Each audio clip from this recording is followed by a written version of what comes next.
So, welcome everybody to our 211th Reading online sports economics seminar.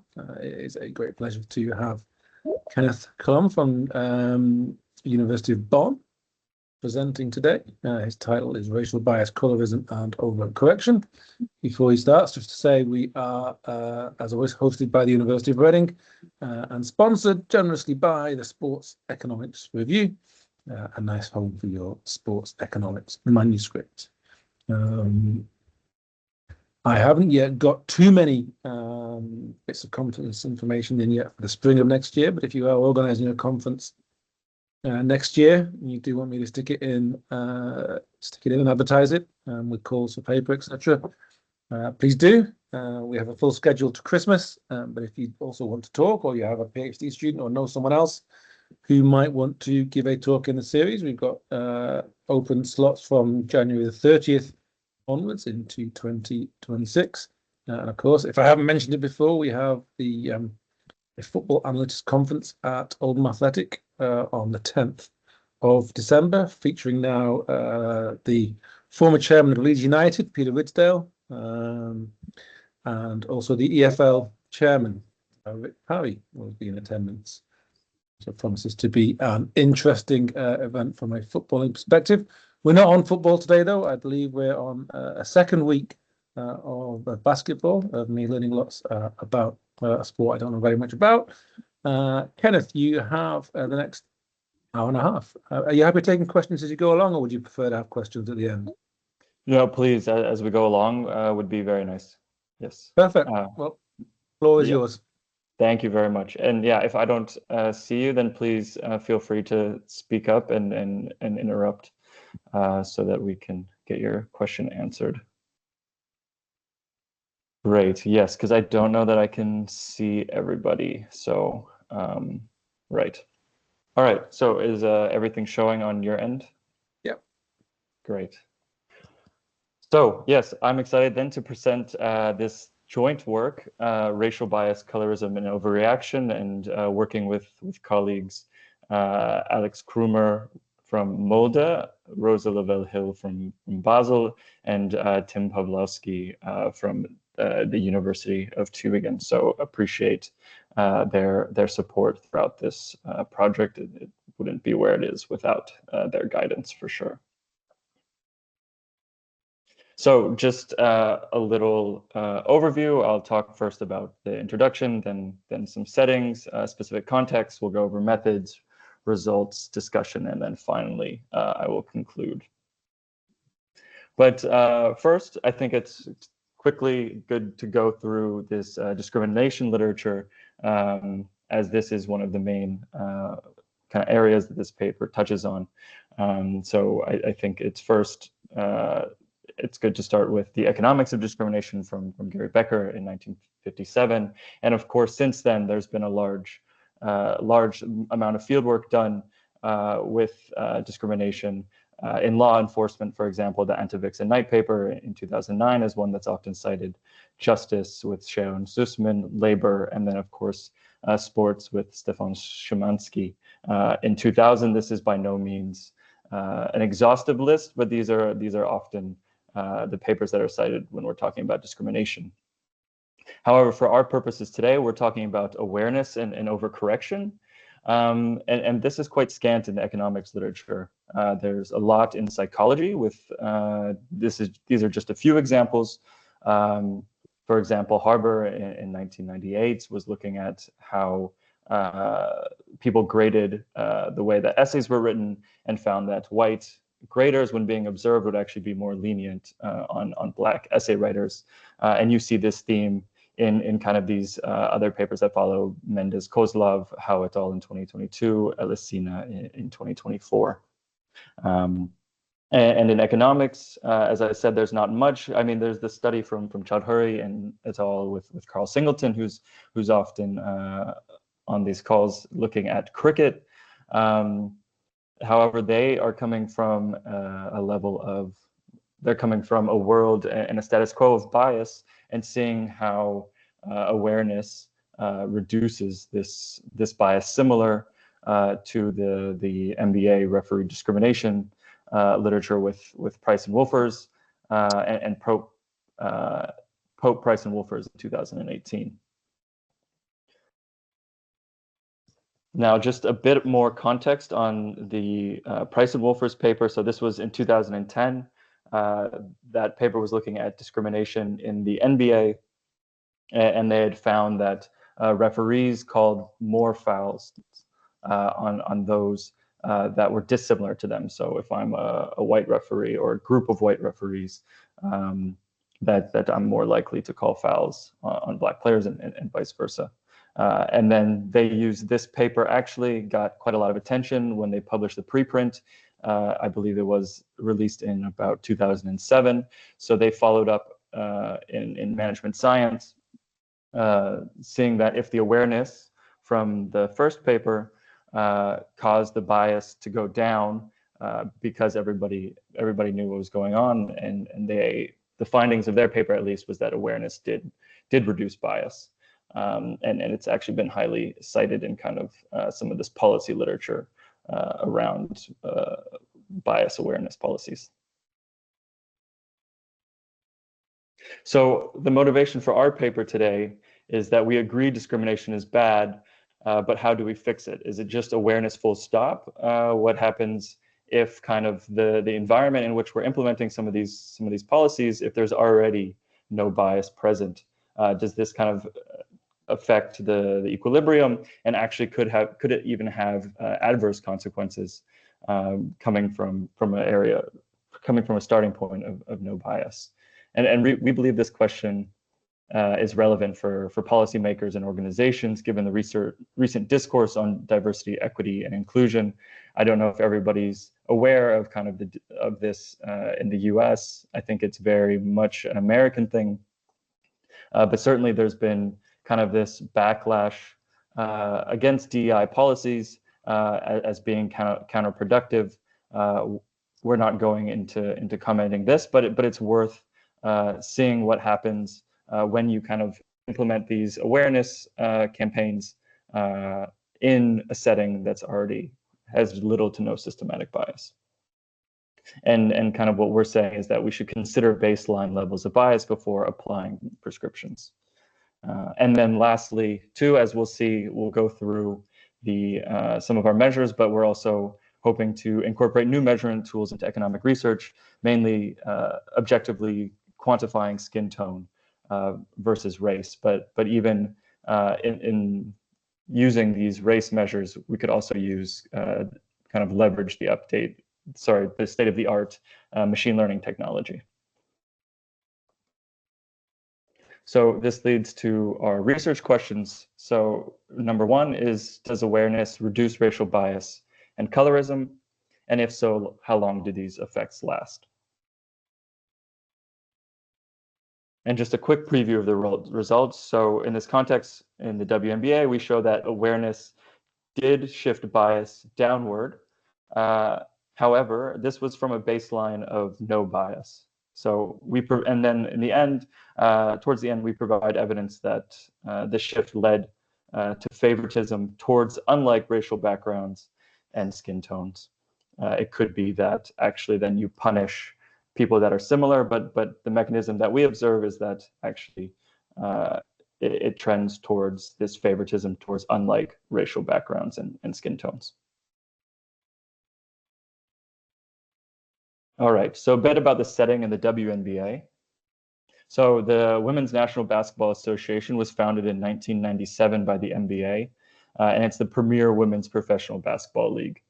And I think relevant for this study in our sample years is that they actually have separate unions for WNBA referees and players. So the union for the referee is a collective bargaining union in which they're bargaining for their rights as employees, and it's same for the players. They're both bargaining for the league, but these have remained separate for the men's and women's game.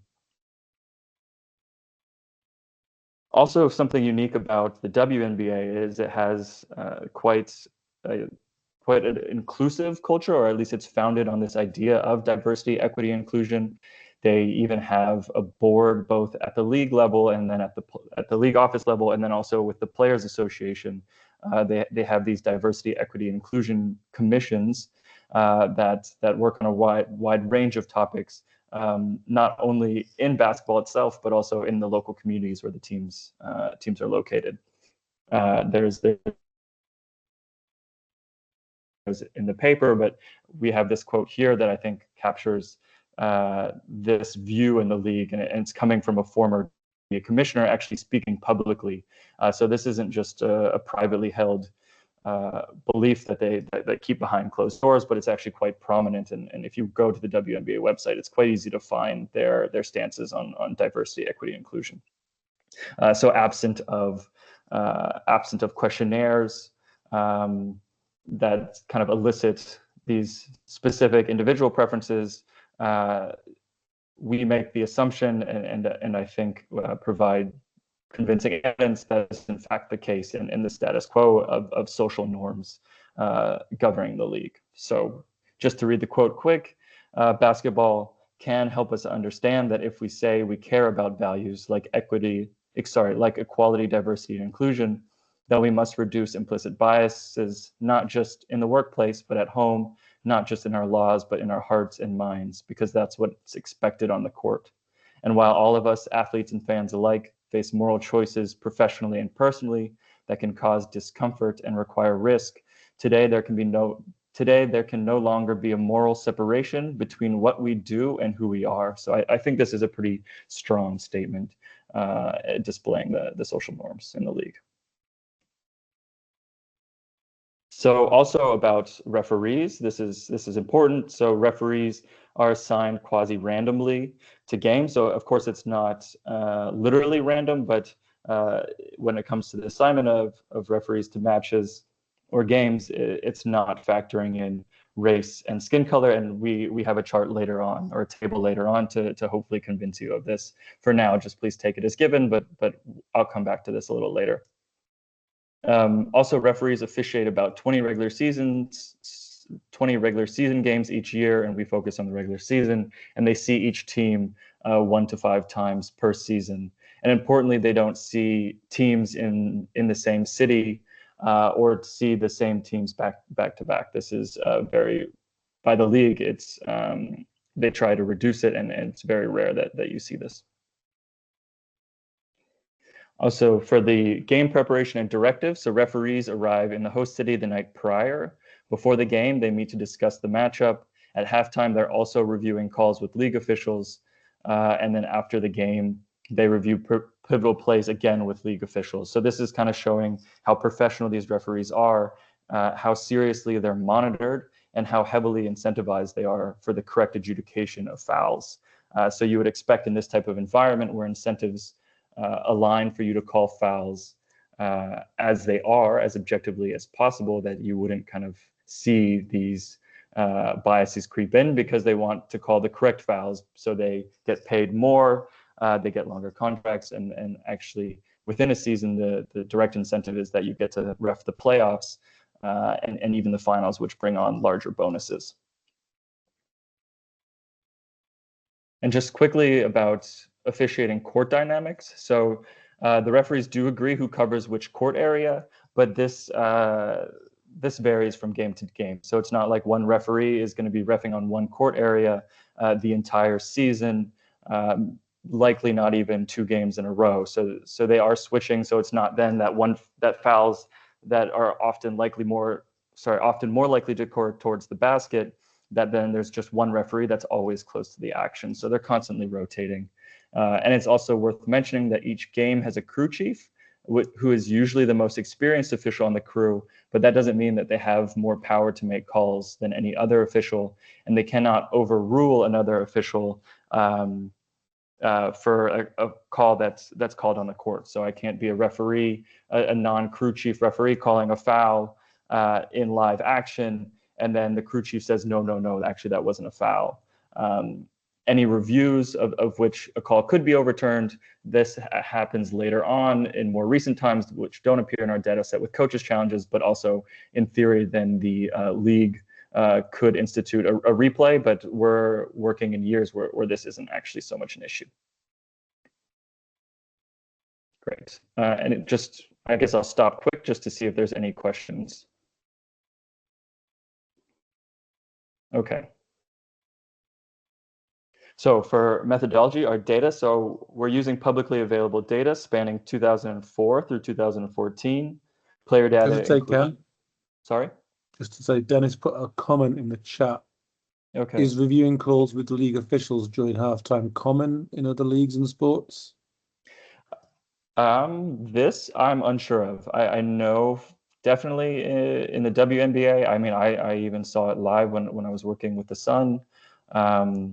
But I can't speak for other sports. Okay, thanks. Yep. All right, so player data, we see everything we can, observe it all. So data includes detailed game level statistics, career measures, and individual characteristics. Referee data include career statistics and individual characteristics. And then, of course, in the case of our paper, key measures, race and skin tone are derived from one front-facing photo per person. So in the case of race, in the past, what was done, and we actually did this just to check our AI measure, but in the past, you would have either a researcher, an RA, or multiple RAs, many RAs kind of go through each picture one by one and rate whether the player was black or not, or white or not. But we implement AI to kind of speed up the process. In theory, in the future, we know it works with the level of agreement. And then also we want to add this level of objective skin tone in a way that people actually see color, which we'll go through. So for the racial classifications using Fairface, there's an algorithm on Fairface called Fairface. It's open source on GitHub, so you can, and it's trained on a diverse set of faces. So you can actually give it a picture, and then it spits you out a probabilistic prediction as to what racial classification each picture is. So you can see it works quite well, and also on varying levels of image quality. So you don't have to be concerned. Of course, you want the highest quality images you can get, but you actually don't have to be so concerned. As we see this player right here, she's coming from Japan, and it's a very old picture from, I think this one is from 2006, but it has quite a level of precision in terms of identifying her as East Asian. So this is the Fairface, and then we also kind of validate this with human agreement as well, just to see how it compares to traditional rating. And as we can see here, that the level of agreement is quite high. This would pass. This would be above passing for even like in medicine in terms of like agreement. So we see some variations between Human Rater 1 and 2, Fairface, and then we can see actually the Human Raters and Fairface are quite in line. I think in the end there's, I think maybe 20 pictures that there's some level of disagreement, but we come back to this a bit later. Now, for skin tone, this is a bit more complex. So essentially what we do is we have a different algorithm that measures skin tone. And what we do is we give the algorithm a picture. It's able to identify their face, and then we take the skin pixels from their face and measure the skin tone. So just in a bit more detail here, we start with a player and a referee. And we feed it into the algorithm, and in this algorithm, it's able to identify, and it's trained to identify these facial features below kind of the forehead and around the eyebrows, eyes, nose, mouth, and ears. And so after this, it's actually pulling and isolating this face mask and outputting what you see here. I hope you can see my mouse, but if not, it's this isolated face mask column. And then what it's doing is filtering out those pixels using HSV in the HSV color space. It's able to then filter out pixels in which aren't skin tones. So it can be quite highly sure what it's picking up is in fact the skin and not the lips, the teeth, the eyes, the eyebrows, which would of course mess with the color output in the end. So using a k-means clustering algorithm, it's picking up the top 5 most represented skin tones, and think of these not as single numbers, but actually a collection of 3 numbers that has this represented skin tone. And then we collapse this down using a weighted average of the top 5 skin tones to create this weighted representative skin tone. Now the L value is the one that we're focused on. So this actually, this is the one in which tells you the actual skin tint. So whether the skin is light or dark, darkest being a lower color, a lower number, lightest being a higher number, as you can see here. And A and B are, you can think of it as like hue or saturation, but not so much the lightness or darkness, which is what we want. So it gives us actually a very nice continuous variable in which to base skin tone on, instead of having to factor in. I think in the past, there's been some stuff with RGB and taking some averages of RGB or summing them and then taking the averages, which can be quite messy. And then also doesn't factor in that humans don't see color in red, green, blue, and it's actually this lab space in which our eyes perceive color. So it's actually more accurate to represent anything with skin tone in this lab space. And just to show how robust this is and how well of a job it does on all pictures. So these are all the pictures in our set ranked from skin tone to darkest, so lightest in the top left, darkest in the bottom right. And as you can see, it does a very good job. Some of the pictures maybe just due to the age or are a bit discolored, but on the whole, it does a great job in terms of ranking from a lightness perspective. Now, after we do this and apply it to the players and referees, we have our final sample size here. So we're looking at 505 players, just under 70 refs, and then yes, over 2,300 games, which account for just under 1 million player minutes.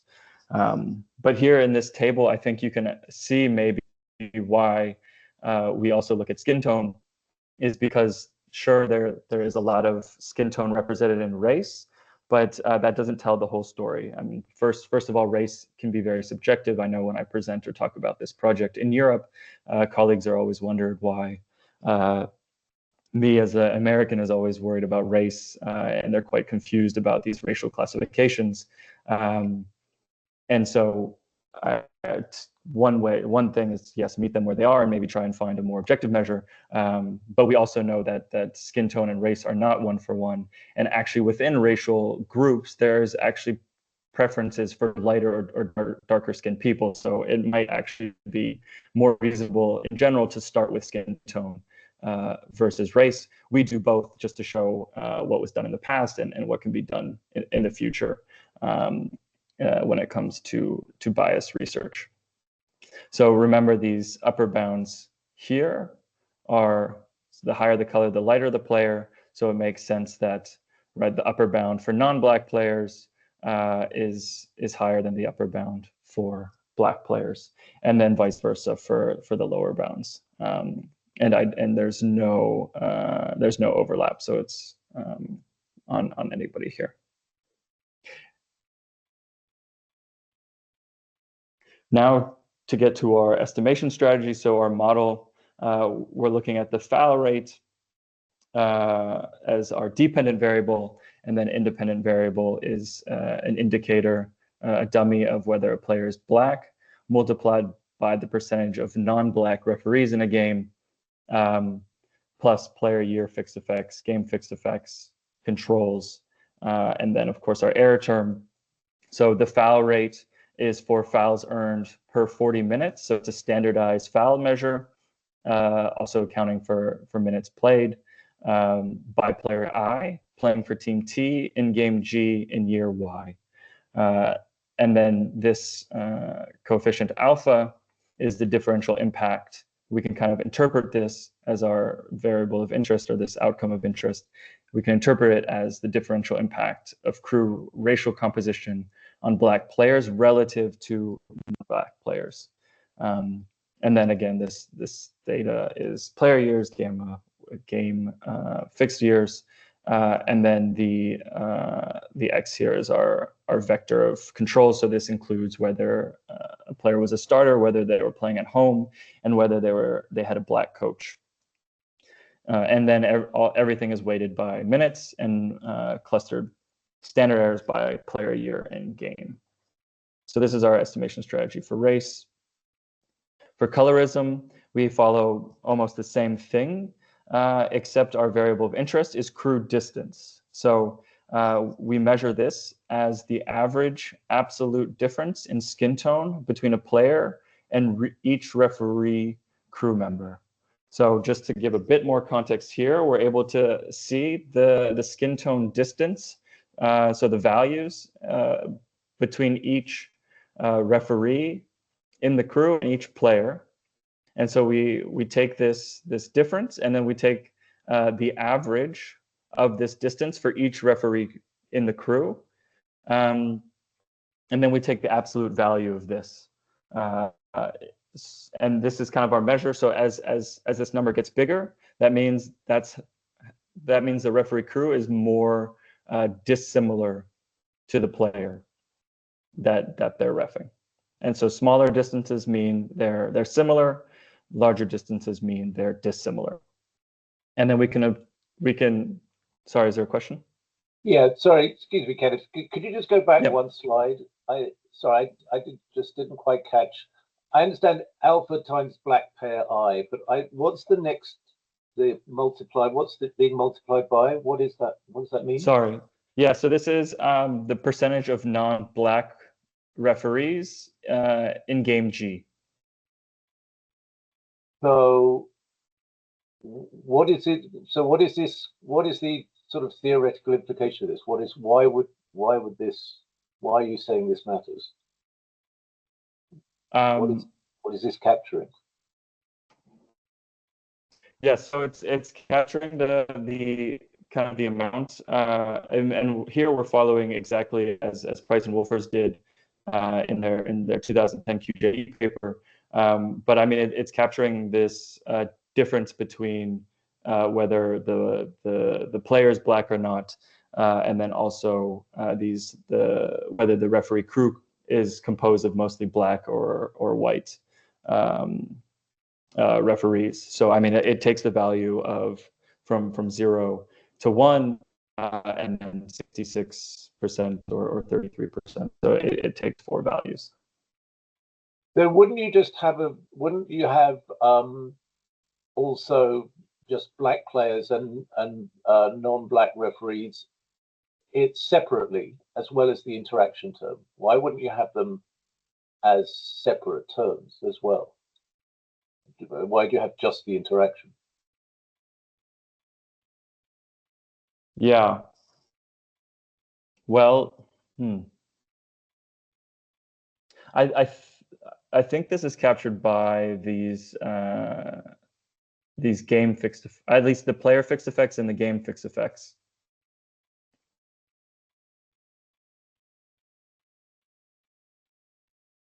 Okay, well, maybe. I mean, the non-Black referee, the percentage of non-Black referees is not being captured in fixed effects, is it? It is within game fixed effects. There is a game fixed effect, and there's a player by year fixed effect, which is also absorbing a player fixed effect. So that's capturing the BPI on its own and the NBRG on its own. All right. Okay, I get it. Yes, sorry, I didn't explain that. I probably should have touched on that a bit more. Yes, this player year fixed effect, and so yeah, within they're not going to. This won't change throughout the course of the sample period. Whereas you have these extra controls for starter home, because this, even within player, within season, within the year, this will change for starters. For example, if the player is hurt or then like elevated to a starter later on because of performance.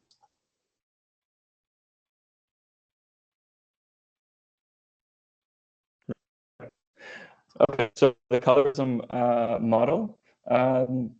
Yes, so we have the almost exact same specification, and then we have this this beta on crew distance for player I in game G, and it's interpreted as the effect of the average skin tone difference between referees and players. Now to show some results. So first, we can show you the binary race measure results using Fairface. And so we use these,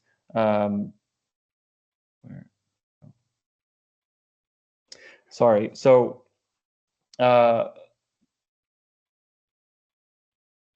Price and Wolfers did, they have these kind of two periods. It should be, okay, I'm sorry, it should have been in here. But so we estimate these models in kind of this pre-awareness period before the publication of Price Wolfers in 2010. And then we also then measure kind of this post-awareness period after the paper and the heightened media attention happened. And then we then estimate kind of a sample after, extended sample after, to see how long the bias lasted. So we have this pre-awareness period, which before the Price and Wolfers paper was published was more of like the status quo. And then the publishing of the Price and Wolfers paper, as they argued in the follow-up paper in Management Science, that created this media attention that in their case reduced the bias. In our case, we'll see what happens. But this is kind of like an exogenous shock of media attention. So then we'll observe this post-attention period, and then a following year further out, just to see how long any effect that we see persists. My apologies. So in this pre-awareness period from 2004 to 2006, before the Price and Wolfers paper, we actually see that there's no bias. This coefficient is near zero.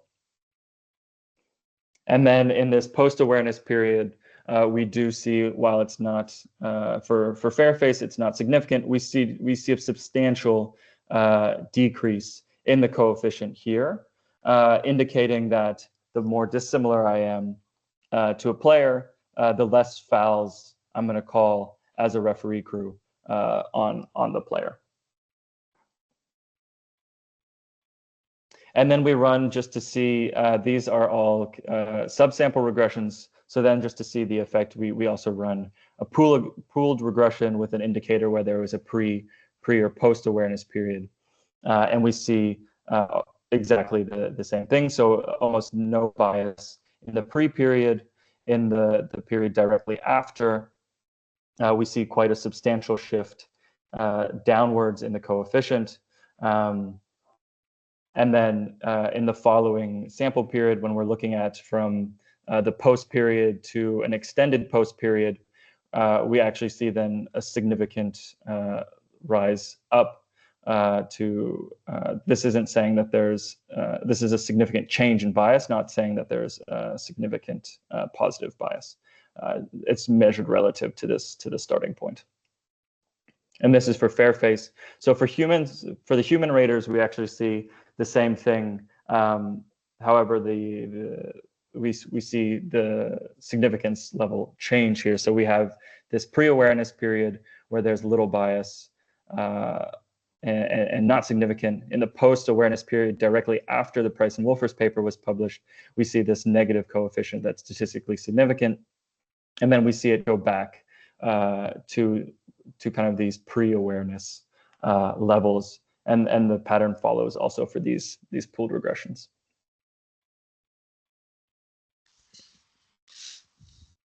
Now, as you can maybe see, and certainly something that I was wondering, was that these sample periods are not... There is, yeah. Daniele wants to ask you something. Yes. No, I just want to understand the difference between your results and the Price and Wolfers one. Is it a different sample, different raters? Because they were finding a significant difference in the pre-period. Right. So I think, yeah, it's just and I'd say what we argue and what I was hopefully trying to motivate and convince you of in the start was that it's just a different culture, right? So that that maybe we wouldn't expect actually kind of ex ante that there would be any bias because of this kind of strict, like, inclusive culture in which kind of maybe the worst thing you can be is seen as bias or seen as racist or colorist. So I think it's just an entirely different one. Of course, it's a different sample in the sense that it's professional women's basketball, but also culturally it's different. The way that the league was created was with inclusivity in mind, whereas the NBA had a whole historical past of racism and not allowing Black players in originally. So I think it's a bit different. However, we do see this same shift in the coefficient downwards. It's just as in our setting, it's from a different baseline. So actually, we would say our findings align with them in the sense that awareness did shift the bias coefficient down, but just we're coming from a place of a no bias equilibrium. Thank you. Now, just to check that the results aren't driven by this by the intervals, because it's not they're not even. We actually did 3-year even intervals, and we still see the same trend, even using even 3-year intervals, kind of this balanced pre-post year sample. And then we can also see for humans, we're still seeing the same results. So this no significant bias, then a significant negative coefficient, and then bouncing back to no bias. All right, so this is for the main results for race. How about for skin tone?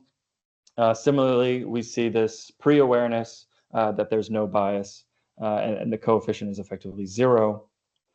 And then we see a highly significant post-awareness period, very much more significant than in the skin tone. And then we see this bounce back almost to 0 bias when we're looking at skin tone. And then the pooled regressions show the exact same pattern. Just for completeness, to look at the 3-year intervals, we see exactly the same pattern, and this finding is quite robust when it comes to skin tone.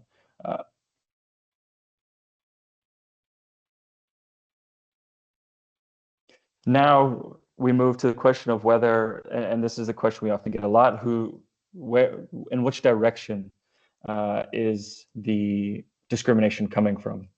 The hypothesis in the literature is if there's discrimination, let's say in the workplace, that it's some outgroup that is disadvantaging, some in-group that's disadvantaging their outgroup, and this is where the discrimination is coming from. There's a paper by Feld, Hammermesh and colleagues that's looking at, that's framing this in terms of like exophobia, endophilia. So kind of this exophobia, so this kind of in the literal sense, like this kind of you're afraid of this outgroup, and then you're endeared to your in-group.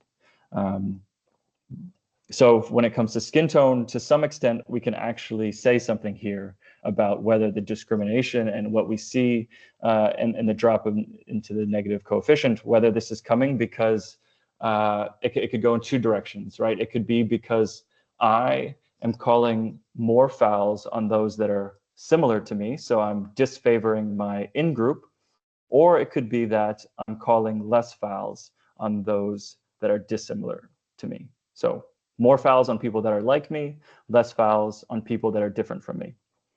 And so I showed these two. This is the I omit the extended post period just because this line is essentially 0. It follows this thinner 0 line. So it's much more interesting to look at this is the pre-awareness period on the top and the direct post-awareness period on the bottom. So we actually see that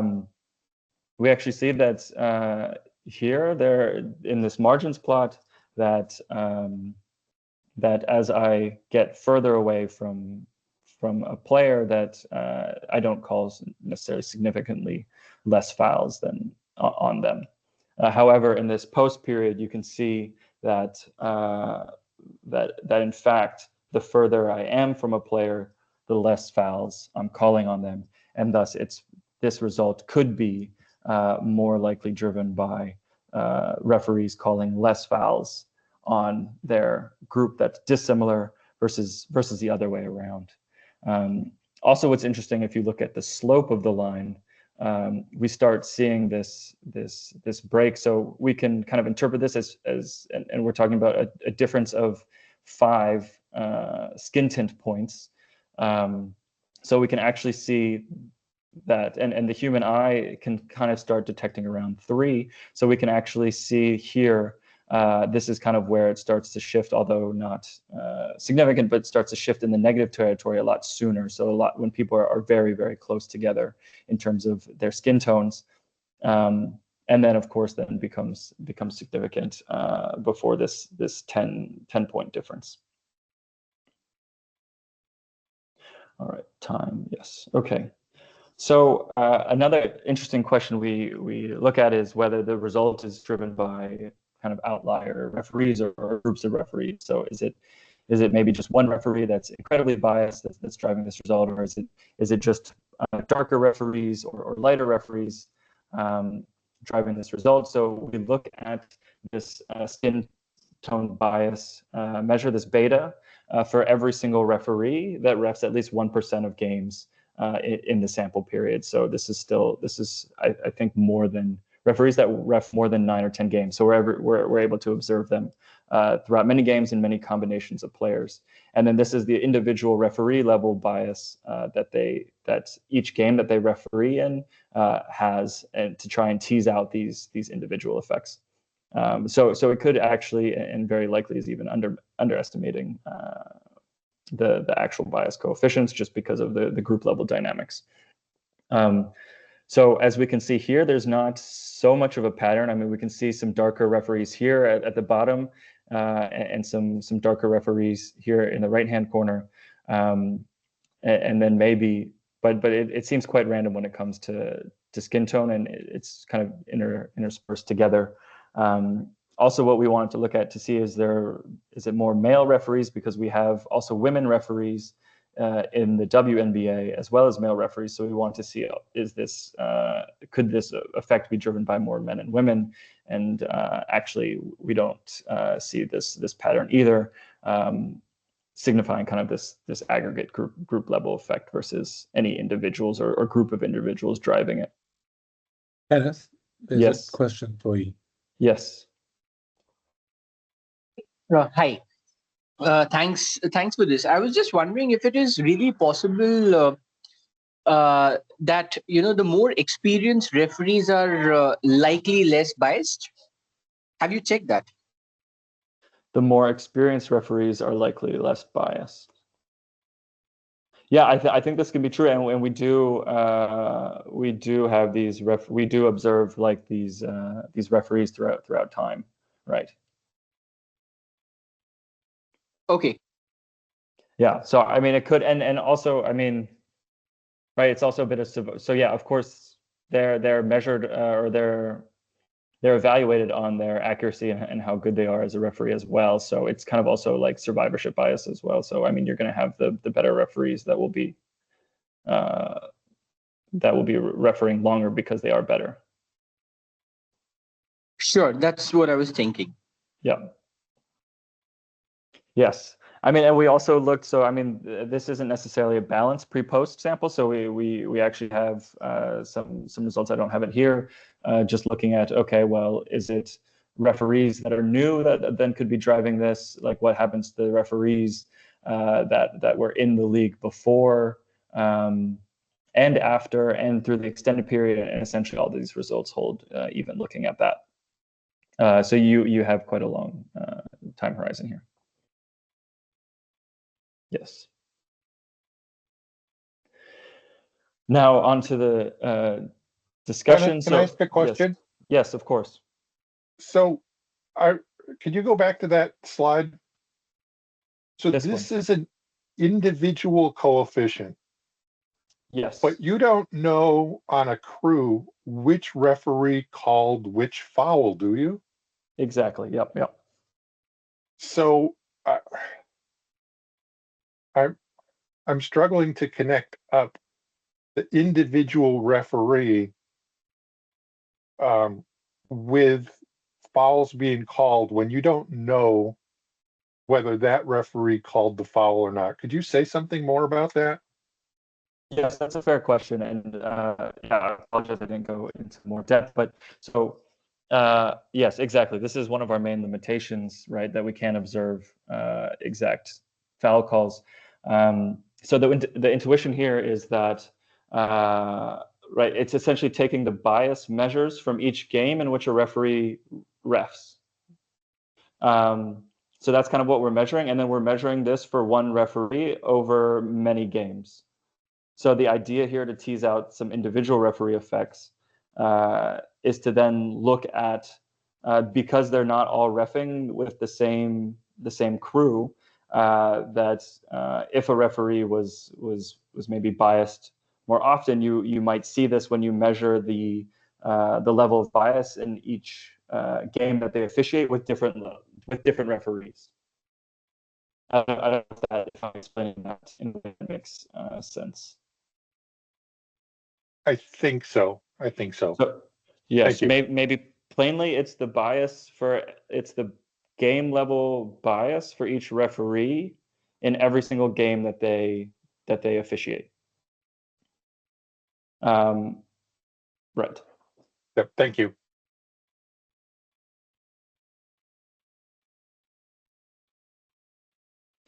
All right, so just for a quick discussion, so we found that there was no evidence of racial discrimination in the WNBA before the NBA media coverage. Also, that binary race can be messy, but continuous measures, I think, more objectively isolate and quantify skin tone and can kind of reduce the messiness that is inherent in racial classifications. Also, would like to highlight the use of these kind of state-of-the-art classifiers and machine learning algorithms that can complement human ratings, and in some cases, kind of remove the need. Of course, you always want a human in the loop, but these kind of state-of-the-art classifiers now can certainly reduce the barriers to classifications, especially when you're working with a database of like thousands, if not tens of thousands of images, if you want to kind of resample images as well.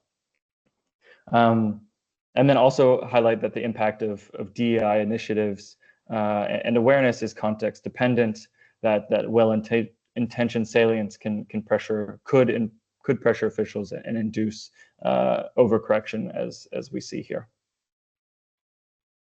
Now, just for some potential mechanisms. So the evidence that we see points to outgroup favoritism. At least the continuous skin tone results align with this idea of favoritism towards the outgroup, which would go against kind of these ex-ante hypotheses that we see in the discrimination literature.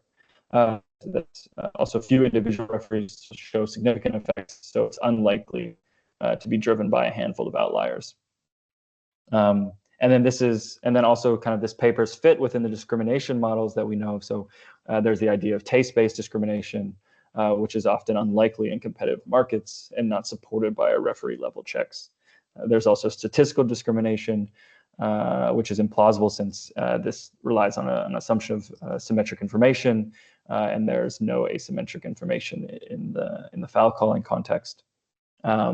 And what we say is that this is actually most consistent with implicit processes under heightened norm salience, also given the fact that there's time pressure, sometimes often ambiguity on foul calls, and then this diversity, equity, and inclusion norm.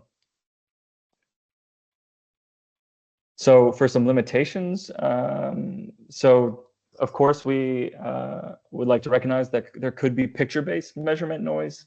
However, I feel quite strongly, at least actually for both algorithms, that we're getting the real for in the case of skin tone, that we're getting the real objective skin tone measure. And then also, as we see, the algorithms are quite robust for race, irrespective of image quality at some base level. Of course, if you had a highly pixelized image, this wouldn't work. But the levels of pictures that we're working with, even going back to the early 2000s, are high enough quality to accurately measure both race and skin tone. As the question earlier, so crew level composition, of course, limits the identification of individual effects, which at least in the WNBA is not necessarily possible.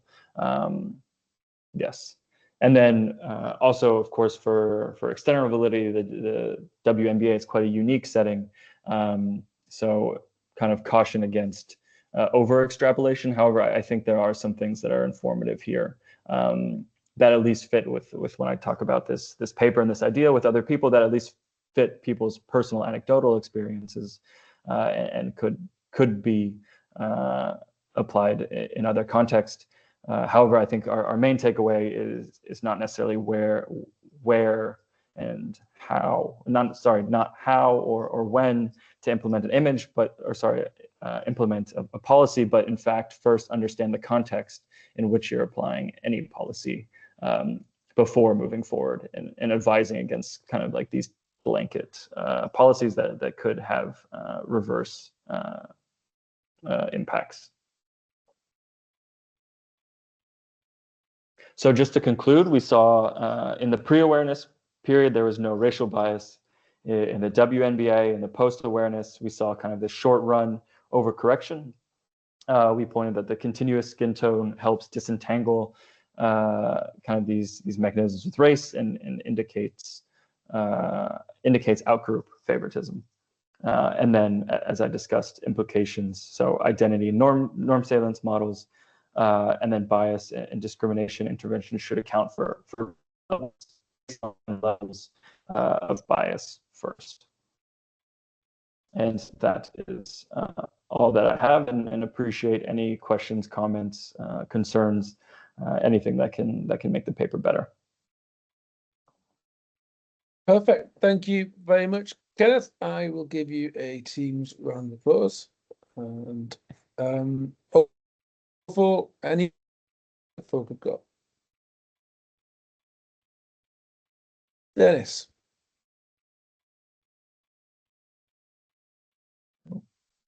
I think you're on mute. Sorry. Very interesting. I have two comments that are really about thinking where you might go in the future rather than what you've done, I think. Mm-hmm. Yeah. And when I think about the WNBA in the more recent period, there's two things that jump out at me. One is in the wake of the George Floyd murder, WNBA players were really active as fighting for social justice kind of things.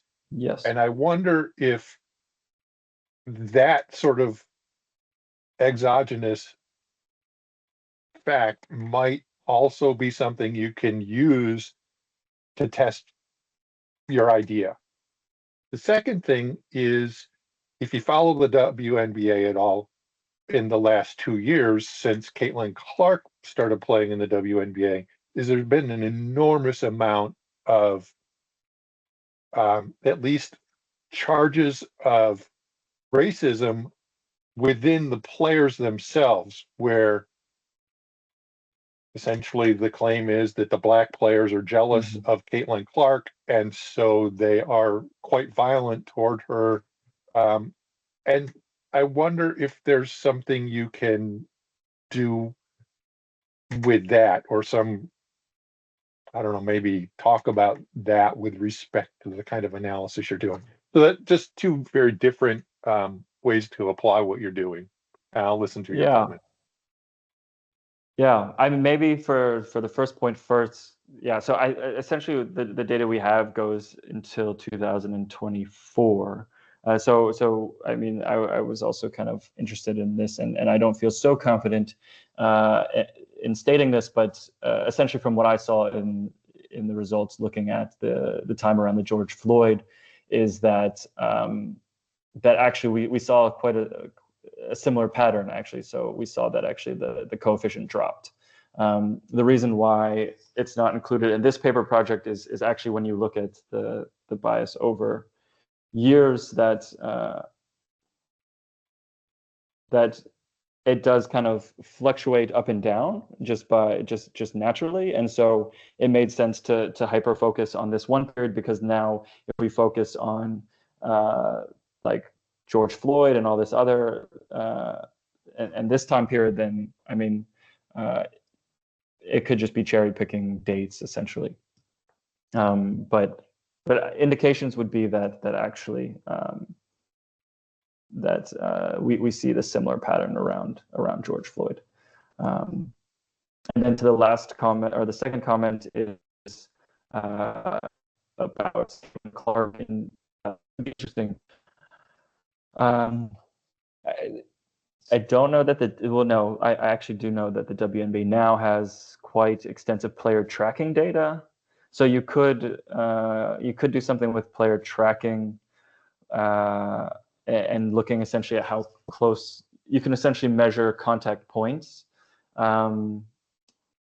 essentially when they overlap. So yeah, that's a good point. And maybe I can reach out to a friend at a statistics department there to see if they'll hand over their tracking data.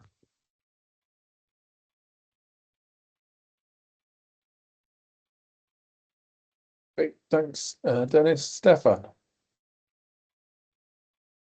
Yeah, very interesting. So I guess my question was good. Really, I'm a little bit confused still in relation to Daniela's point earlier, which is that the Wolfer's paper has evidence of discrimination before the before people change their behavior after their paper, right? Yes. And you say no, there's not, and I'm not sure why is that different? That's a difference in the numbers. You said when you asked Daniela, you said it was sort of something about your claim about the culture, but I don't see how that affects the evidence that that Wolfer's found a bias and you don't find a bias. There must be something different about the data, mustn't there? Well, I mean, the settings were entirely, so I mean, we're not using the NBA data. And so, I mean, they're not the same, they're the same sport and they're highly connected, but they're not the same league. Like, for example, there's a commissioner for the WNBA and there's a commissioner for the NBA.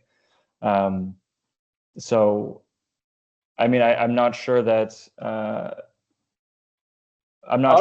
would.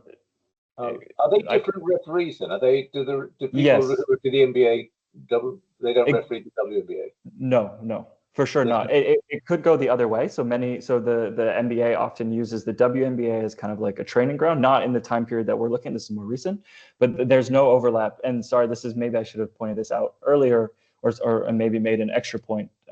So the unions actually are separate as well. So it's a whole entirely separate union of NBA referees, and an entirely separate union of WNBA referees. So they're not even bargaining actually with each other either. So they're a distinct group. They're an independent group. Because the other point I had is your argument seems to rest very heavily on the point you made in the introduction about the culture of the WNBA. And I'm not sure about the status of that. So firstly, I'm really not persuaded that because somebody says something, that's how it works. And let me remind you of the preamble to the Declaration of Independence.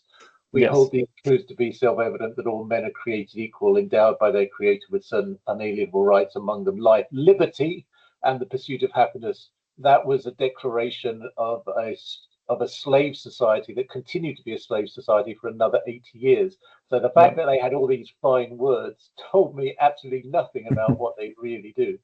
So I'm not convinced of that. So can you do more than just say, oh, that's they had this nice liberal culture? Was that really telling us what their culture is? Yeah, of course. I mean, I mean, there's an entirely field of psychology that's kind of based off taking what people say and their behavior and as to why they're doing it. But I mean, besides this, I mean, we've talked to WNBA officials, and so we kind of know a bit about kind of the intimate conversations that's going on, and often race is not discussed. It's also not necessarily even. The league even has a position that they don't actually institute this race and bias training within referees because they're already incentivized to objectively call fouls. But I mean, you can actually, maybe it's a bit counter the point, but I mean, one, you can also look at the fans as well, so who the league is catering to, and the fan base. This is also something. Yeah, I don't know that I actually, maybe to just stop, I don't know then that there's anything else that I can say that convinces you given this point. But it's been a starting point of economics for a very, very long time, that just because people say something doesn't make it true, right? I mean, that's, yes. People say, if I raised the price by 10%, would you ever buy the product again? And people say no. Our whole training is not to believe just because somebody says something that's really true, right? And you're kind of turning that on its head and saying, oh no, because they said it, then it must be that's the way they are. Isn't that? I mean, yeah, but about that? I mean, if you also look at kind of the motivation for the league, right? When they first announced the league, right, it was called the Up Next kind of Up Next League. So I mean, it was also founded on this idea of equality and women's rights, and so you see a lot of this kind of messaging and behavior and bringing in usually marginalized groups and appealing to marginalized fans and this type of also attitude within the league. But I agree say it was founded by a business entity that was looking to exploit a new market, and they looked at what might work in marketing, and those were fine words. I mean, if I look at what advertisers say about their products, I get a completely different view about what those products are really like than I would by an objective evaluation of those products, right? I mean, again, just people saying things doesn't.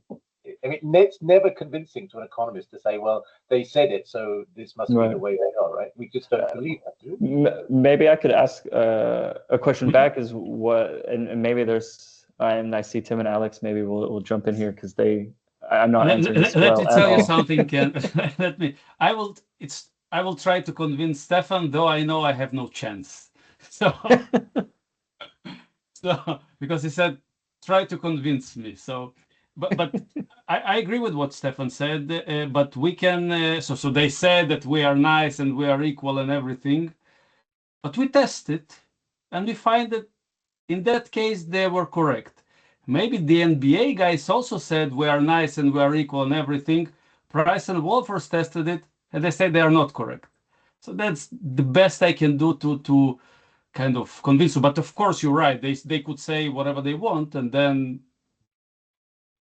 So I would say two things about that, which is, firstly, I think you should acknowledge this. I just don't think you should wade in and say in your paper, because they said it must be true. That's just, I find that utterly unconvincing. I suspect referees are going to push back pretty heavily on that point.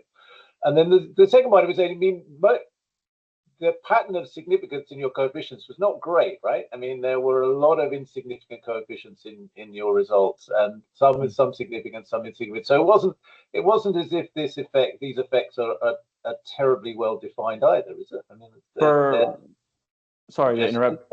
But sorry, I didn't let you finish. No, I had finished. Sorry. Oh, I mean, certainly for race this is true, but skin tone is quite robust. And so at least for that, that's consistent throughout. No matter what regression you run, you're seeing those results. Yeah, but skin tone. I mean, again, as you point out, in the American context, skin tone is slightly different from race, right? And it's not quite the same thing. I mean, one of the things that strikes me is that a lot of the players in the WNBA are not American, right? And race means something very different depending on where you come from in the world. Certainly, race in Britain is as a whole different. And as you live in Germany, you know that there in Germany, it's a very different process. So that in that sense, I mean, one thing is the relationship between the referees and the players is likely to be based on verbal interactions, which are going to be, so if you're Black and African or Black and French, your interaction with a referee is likely to be very different than if you're Black and American, for example. Yes, that fair point. I don't know if Tim, you wanted to. And no, I wanted Okay. to say more or less the same as Alex was saying. So first of all, thanks a lot, Stefan, for your both comments. And I'm absolutely on your side in terms of that actually we need kind of proof about decision making, not about verbalizing some stuff. But I think here it's actually the other way around, right? So we find the zero bias empirically, and then we plausibilize it, why that could happen actually in contrast to what was observed in this other study in the NBA. In the paper, I hope we are a little bit clearer about this direction, because we are referring more or less in the second paragraph or so that this is actually tested with the data at hand. But we might want to be more precise that this is actually only holding true for this specific constellation and the specific type of effect we are interested in. So we can't make the claim globally about all these DEA initiatives that actually the WNBA is bringing forward, right? So it's basically the same as Alex said. Because another thing that strikes me about is the fixed effects approach. When you've got the player fixed effects, that you're wiping out every other possible source of variation other than your race interaction effect. So why not? Again, one thing you might do is, I suppose you could have an interaction between nationality and referee. I assume all the referees are Americans, but certainly you've got quite a lot of variation in nationality in the WNBA. And then but when I start thinking about it, I start thinking, okay, race is a big issue, and it's very much front of mind. So there's a sort of saliency bias. But what about height? I mean, people who are different heights often interact quite differently from people who are the same heights. I don't want to get into who's got a problem in which direction, but nonetheless, it strikes me that it's pretty obvious that height makes a difference. So why not measure the height difference, the average height difference between the player and the referee? Maybe that's causing a lot of these effects, and maybe even that's correlated with race. I don't know, it might be. So it just seems to me that there are these, there are all sorts of ways in which there can be social biases, and you're trying to rule out everything else and say this is just one, when maybe actually you're just capturing some other source of bias. Yeah, valid points. To go back actually to the original question, because if we want to make this the best paper possible, I might ask the same question in a different way back to you, is what would convince you? So I mean, if you're a reviewer, what, I don't know, set of statistics or what argumentation would convince you that this is how they're behaving in this inclusive way? Well, it strikes me that the pattern of coefficients would have to be stronger. It seems to me that they don't look very strong to me, and it looks like there's some sign of something going on, but it's not particularly strong. So in some ways, it's a robustness issue. It doesn't look terribly robust to me. So I think that's if you could do more on the robustness, then maybe that would be more persuasive. I mean, I also, I mean, I just would phrase it differently and say, look, is there a difference? I mean, because the other thing you're doing is you're walking into a political minefield, and you know this, right? You know this is very politically sensitive, and I would advise just avoiding that at the moment. It's just not really worth getting into. Is there a difference before and after? Maybe, yes. Could it be bias? Could it be or an overreaction? Could be. Could it be other reasons? Yeah, it could be. I mean, it's rather than put your hand on that, unless you really want to be, you know, poster child for the Republican Party in the 2026 midterms, you know, I would maybe back off the strength of the argument. Yeah, maybe this is, yeah, yes. That's just my suggestion. Yeah, no, I understand what you're saying there. Absolutely. Thanks, Stefan. Dennis, then Carlos. I have, I guess, two questions. That the first is, when I think about Price and Wolfers, what I often think is the way that was portrayed is white referees are biased against black players, where the results, if I remember correctly, were that white referees called more fouls on black players than black referees did, and black referees called more fouls on white players than white referees did. Right. Which is both directions. And what I see in your results is there's no evidence that the race of the referee seems to influence calling fouls differently on people of the opposite race, except after the publication of Price and Wolfers. Have I got that right?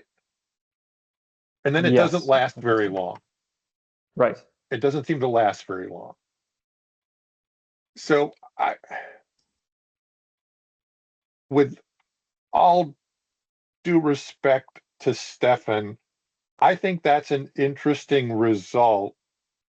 I'm not sure I would say that you should say, I think that Price and Wolfers got in trouble because the emphasis was on white referees call more fouls on black players. So we're all racist. And there was very little emphasis on the second piece of that story. And you're saying here that nobody's calling fouls on anybody based on their race, or at least not prior to this thing. And I think that's an interesting story. And whether it's because of this DEI culture or whatever is completely irrelevant. I don't think you need, you either have to tell a theory, develop a theory beforehand, which would say this happens, or what you have to do is wave your hands and say, this is maybe why this result occurs. The former is more convincing than the latter, which is, I think, Stefan's point, that you've come up with a story after the fact, but there's lots of stories one could tell after the fact for that result. So I wouldn't focus on that. I would just say we got a different result in a different time period and so on. So that's sort of editorializing more than anything else. My real question is, and I think I had this same problem with Price and Wolfers, why this continuous measure of 0%, 33%, 67%, and 100% instead of 3 dummy variables? And I think it has to do with the vast number of fixed effects that you've got that they wouldn't work. But I would be much more convinced, I think, in that case, because then you can tell a story about the composition of the refereeing crew. Whereas here, I don't think you can, and I'm not sure that this continuous variable really captures anything terribly meaningful. So I'll stop Right. with that.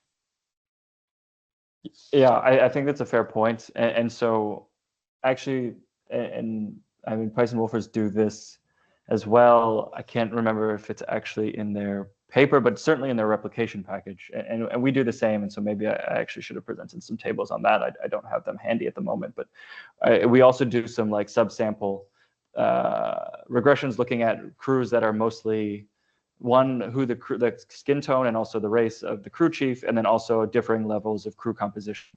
And it holds.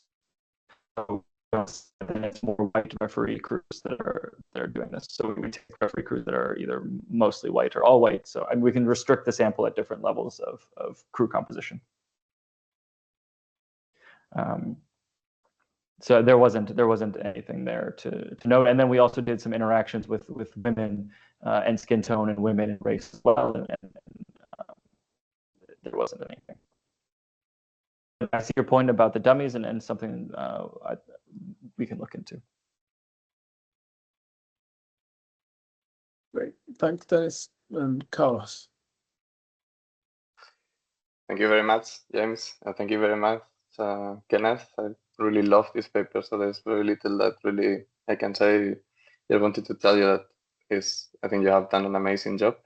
Just one comment, maybe regarding the interpretation of the result you find, because you do find a behavioral change after the Price and Wolfers papers and so on.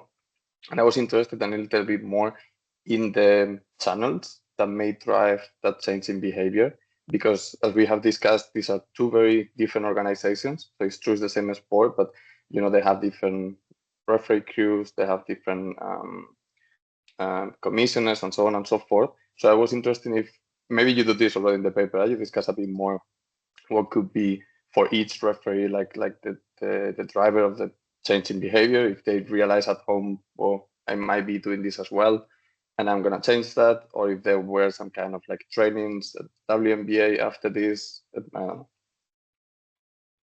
Yeah, so I don't know that there's anything satisfying that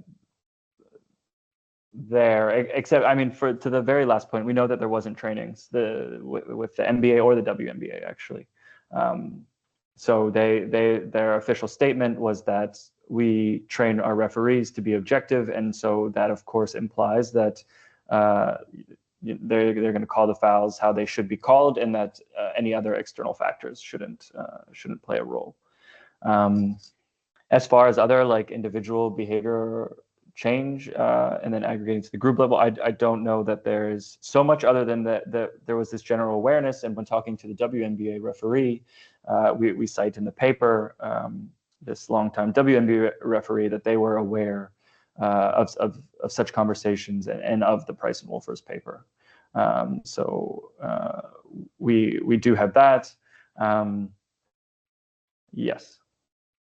I don't know if that answered your question. Yeah, it does. It does answer a little bit my question. So I think this, like, trying to find a potential channel of why people like change like their behavior, even though there are two different organizations, can be like the media pressure, but still these are two different things. I mean, there is this whole literature, and we don't go into it, on also like salience as well, and like salience inducing kind of your in-group and out-group are being observed. There's this literature on that, but I don't think we can strongly link to there. There was another point that I've now forgotten, but yeah. Oh, good. Thank you very much. Thanks. Great, thanks, Carlos and Stefan again. Yep, sorry, still keep thinking about it. The other, I'm just looking this up on the web as well. I mean, one of the things that people have said about the WNBA since the get-go is that there was overrepresentation in the media of the white players relative to the black players, and that this created a lot of resentment. And people are saying now that this is really, because now it does seem to be that there's quite a lot of confrontation now about race. So I wonder if that might not interact with referee bias as well. If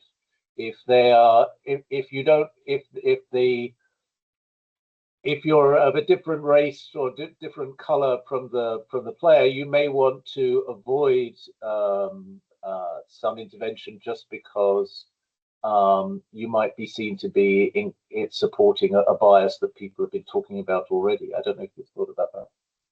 Yeah, sorry, real quick. I remember my last point is with the media attention. So actually what's not mentioned so much in Price and Wolfers is actually the direct timing of this media attention. So actually the media attention happened several weeks before the start of the WNBA season.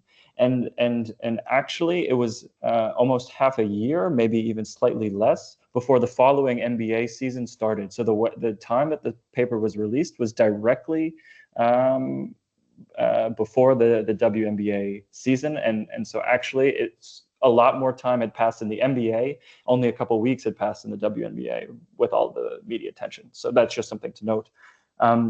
Now to your point, I mean, for the modern times, I will kind of bow out of that kind of question, because we're focused on from 2014. So anything in the modern times, of course, we can't say anything about.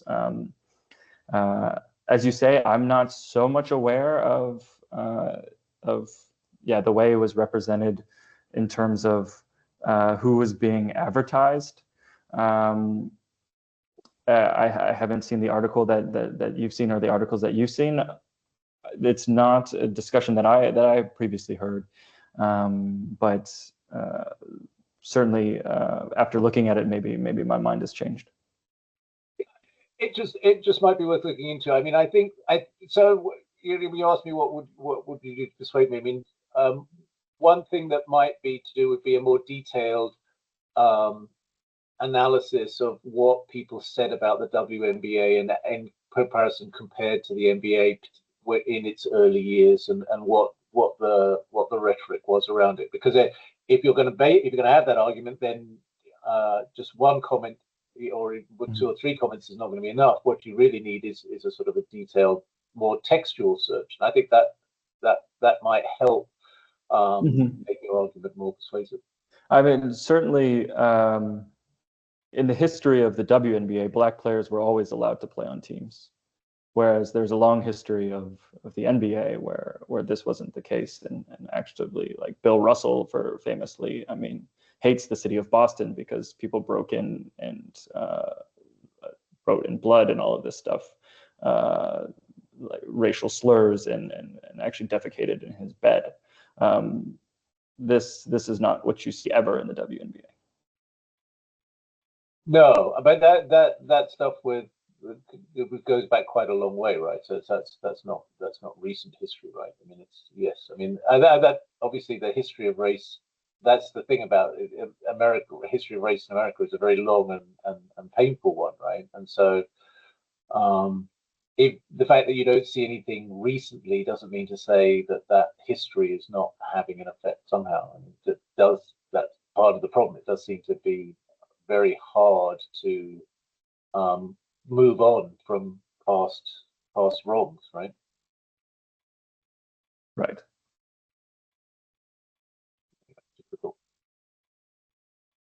I can search on my own, but if you have like a specific article in mind, I would I'd love to see it. But I can also I'll also do a search on my own.